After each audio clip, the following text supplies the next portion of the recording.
it certainly doesn't help. On the other hand side, we have started very early on. We have been one of the first players in Europe that has started in a large-scale 5G rollout.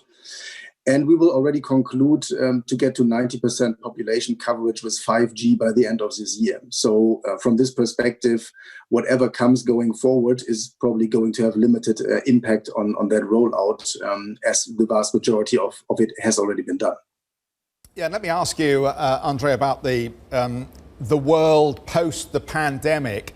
Obviously, the focus has been very much thrown back on the last mile providers of broadband services to households because of working from home trends and the other things that people have done in their lockdown time. As we come out of this, is there a risk that we return to what was becoming increasingly the prevalent view of telecoms companies as utilities that offer very little real growth opportunity going forward?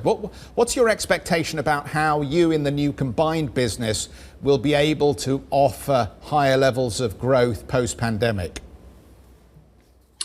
Well, firstly, I think it's a unique market share position that we have in Switzerland. Yeah, we have around 30% market share in internet, fixed and mobile. So I think there's an opportunity to grow the market share that we have. Secondly, I think there's a lot of cross and upselling opportunities. So we have customer relations that are not fully converged at this point in time. And that is coming from both businesses. UPC having more fixed relations, Sunrise having more mobile relations. So there's a strong opportunity to drive cross and upsell of products. And thirdly, I would say we are enabling new services, which I think we will also are very well positioned to benefit from. If you think about what 5G can do and what new type of services we will be able to deliver, we also believe that there will be much more devices being connected to our mobile networks, as one example. And I think there's plenty of growth opportunity in our industry going forward.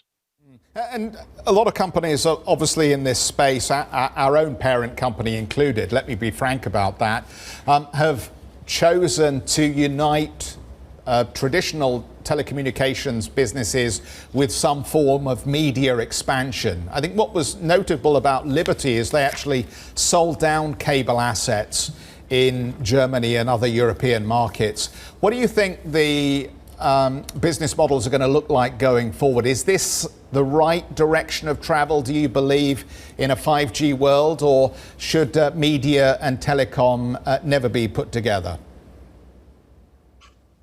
I believe there will be a lot of partnerships in the future. I think media will play an important role, but we also have seen a lot of fragmentation of different media companies. There's new players on the ground coming from the OTT space. So I think there's lots of fragmentation that has happened. And therefore, I think telcos are uniquely positioned to potentially build a platform that can bring all of these different contents together. And that platform opportunity, I think, is massive going forward. And I think that's also an area where we will do investments.